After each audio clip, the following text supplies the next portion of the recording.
This is James Altucher at TheStreet.com TV, and I'm here with Jim Cramer to talk about one of our favorite topics. This is the third time we've talked about it, short squeezes.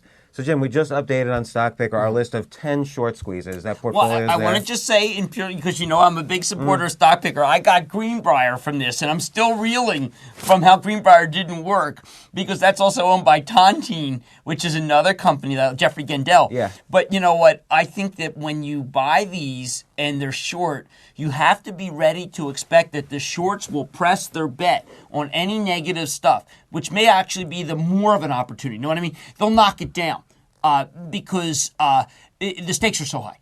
Well, it's interesting because we not only identify the stocks with huge short interest, but also with heavy insider buying. Well, that's why I say that it might be more of a buy, because if the insiders Right. bought Greenbrier 20 and it goes to 15, they're not going to be chased out of it. Right. They're going to say that the shorts have just given me another opportunity, which without that, by the way, without the insider buying, this would be a for nil exercise. Because what it would say is you're just betting against companies that may be bad. Well, a recent one that appears on the list this month is Avid Technology. Right. They make the digital media production software and hardware. 7 million shares short, but you have 10% holders are buying more millions of dollars of stock on the open market. Funny? I happen to do a lot of stuff with charity in my town, and I met with the Summit superintendent of schools, and she said, "Look, we want to develop a media program." And I said, "Well, you got to buy an Avid." It was the first thing out of my mouth. And Avid is is Kleenex. It's Xerox to the people who do editing. Now, Apple's also made inroads, but in the end, if you want to be a pro, it's Avid. Avid reminds me of Dolby, which has been a very big winner. Now, I know Avid has slipped up periodically, but the fact that the insider buying is going on tells me that the slip-ups might be a thing of the past. Well, it's interesting you bring up Apple because that is the main competitive force right now. They just released their final cut. That's going to entrench some sales. There's no doubt about it that Apple's a formidable competitor, but there's also no doubt that people want two in the way that they want Arbitron and they want Nielsen. I've often found that people want another choice, and therefore the choice works. Well, one of the guys, and I noticed this on Stockpickr, one of the hedge funds that is buying up shares of Avid is Bruce Sherman from Private Capital. Now, interesting, huh? Yeah, he's been, more recently, you see him buying a lot of newspaper companies, but now he's branching out into buying Avid. His success in newspapers comes from when there's not two classes of stock. His failures are two classes of stock. And, like the and Times? And that's because, I think people have to be really careful with buying the Times and Dow Jones, having taken a 5% position in Dow Jones once. The trust is adamant that the quality of the paper come first.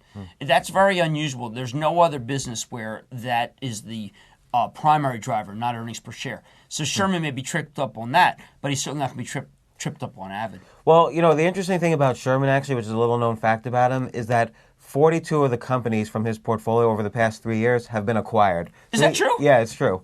What a great data point. Yeah. So he buys companies. Is that in Stockpickr if I went to see it? It isn't right now because I just learned that stat. Because just alone from that stat makes me look again about Avid. That's very important for me. Yeah, and actually another little known fact is that 3 companies over the past 9 years were bought by Warren Buffett. So he does sell companies to Warren Buffett. Sherman is an exacting man. It's only a very frustrating clause that's keeping the Journal and the Times from being worth their real value. Now you were an activist on Dow Jones. Well, I was able in helping get rid of Telerate, and I know that management really didn't care for my style, but they totally endorsed my program. Yeah, right. A few months after the whole. Yeah, they totally endorsed my program. But and when I met with Peter Kahn, he was very dismissive of me and very patronizing, of which I'm kind of used to. I don't mean to be. It's better than saying I'm a paranoid psychotic, right? But it was very clear that it was not a personal thing; it was just a mathematical thing.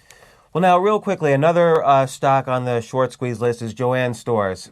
Whenever I see a concept of stores that's not doing well, but they have a lot of mass, I think that there's probably an identifiable group of stores within the whole organization that if they close would then make the rest flourish.